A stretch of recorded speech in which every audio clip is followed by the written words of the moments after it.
50-60টা ছেলে। আসসালামু আলাইকুম প্রিয় বন্ধুরা, সবাই কেমন আছেন?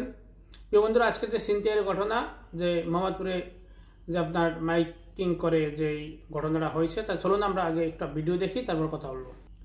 সেখানে পুলিশ প্রশাসন এবং প্রত্যক্ষদর্শীরা যেটা বলছেন, যারা উপস্থিত ছিলেন, যে কোথা থেকে মাইকিং কেন করা হয়েছে সেই বিষয়ে চলুন আমরা।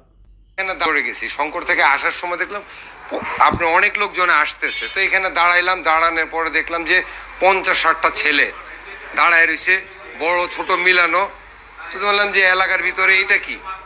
তো ওকে জিজ্ঞেস করলাম যে এরা কারা? ও ভাই আমি চিনি না। ওই বলছে যে আমি চিনি না।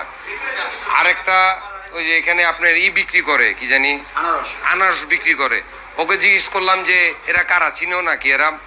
কবে আমরা চিনি না, এরা এখানে দাঁড়ায় রয়েছে, এদের কাছে ছুরি চাপাটি আছে। তো এখন আমি ভাই ভয়ের ভিতরে আছি, আমি কি ওইটার ভিতরে ঢুকবো কখনো?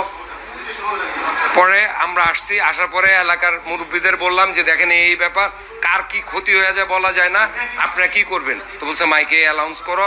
এখন কাকে ফোন দিব? আমাদের মসজিদের মাইকে অ্যালাউন্স করছে, এলাকার লোকজন বাইরে হয়ে আসছে, ওরা চলে গেছে।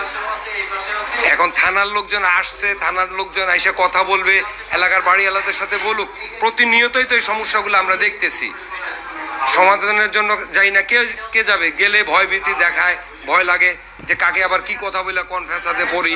কেউ নিজের থেকে আগ্রহ করে আসতে চায় না, কিন্তু আসতে হবে তো। আজকে আমি আমার সমস্যাটার জন্য যদি না দাঁড়াই, কালকে আমার সন্তান সমস্যার মধ্যে পড়বে। আমার সন্তানের জন্য হইলো আমাকে আসতে হবে আগে। তা আমরা বলতেছি যে আপনারা আসেন, থানার সবাইকে বলছি, এলাকার বাড়িওয়ালারা সবাই মিলে বসবো, আমরা বসবো, বসে কথা বলবো। আমাদের এই প্রতিনিয়ত সমস্যার থেকে আমাদের বাইরে হয়ে আসতে হবে। কারা এই সমস্ত ছেলেবেলে, কারা এলাকার মধ্যে নিয়ে আসতেছে, কারা এদের মদত দিতেছে?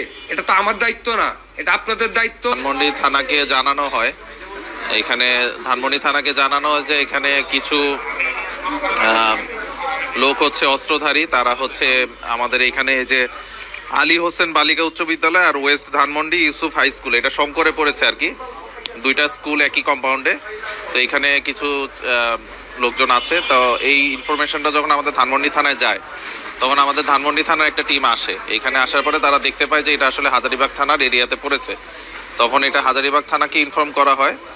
ইন দ্য মিন টাইম যেটা ঘটে আর কি, এখানকার লোক এলাকাবাসী তারা হচ্ছে মসজিদের মুয়াজ্জিমদেরকে জানায়, ওনারা হচ্ছে মাইকে অ্যানাউন্স করে যে এলাকায় কিছু লোকজন এসেছে অস্ত্রধারী, সবাই যাতে সতর্ক থাকে। তো এই বিষয়টা যখন আমরাও আসি, ঘটনাস্থলে আসি, এসে হচ্ছে আমরা এখানকার স্থানীয় যারা ছিল তাদের সাথে যখন কথা বলে আমরা জানতে পারি যে 2 দিন আগে এখানে যারা মালিক আছেন তাদের একটা মিটিংয়ে, বাড়ির মালিকরা মিটিংয়ে একটা সিদ্ধান্ত হয় যে এখানে যদি এরকম কিশোর গ্যাং বা কোনো ধরনের ডাকাতির কোনো ঘটনা বা এরকম কোনো কিছু যদি তারা টের পায়, তাহলে হচ্ছে সবাই মিলে তারা প্রতিহত করবে এবং তারা হচ্ছে মসজিদে এটা অ্যানাউন্স করবে।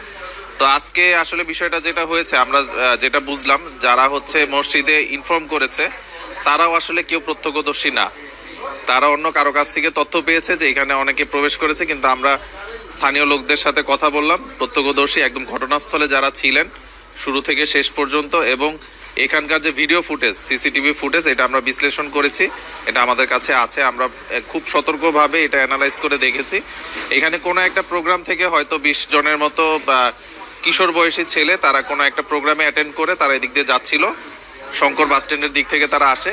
এইখানে তারা কিছু সময়ের জন্য অবস্থান করে এখান থেকে তারা আবার চলে যায়।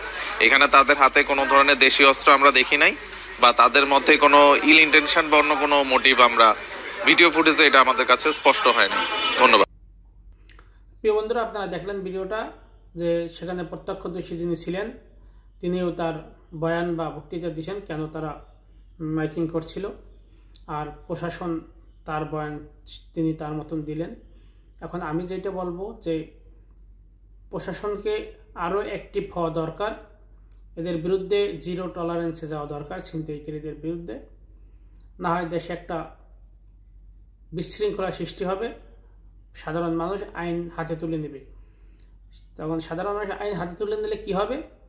নিরীহ অনেক মানুষও মারা যেতে পারে সেই সংঘর্ষে, অনেক মানুষ, নিরীহ মানুষও সেই সংঘর্ষের মধ্যে পড়ে ক্ষয়ক্ষতি হতে পারে। কারণ এক জায়গায় আপনি সে ছিনতাইকারী না, একটা লোক বাড়ির বাহিরে গিয়ে আড্ডা মারতে পারে, অনেক সময় আড্ডা মারে, বা জরুরি প্রয়োজনে বাড়ির বাহিরে যায় 2-3 জন লোক, তাকেও হয়তো প্রতিপক্ষ ছিনতাইকারী ভেবে বা প্রতিপক্ষ তার ছিনতাইকারীর ট্যাগ দিয়া তাকে একটা জীবননাশের একটা পর্যায়ে নিয়ে যেতে পারে।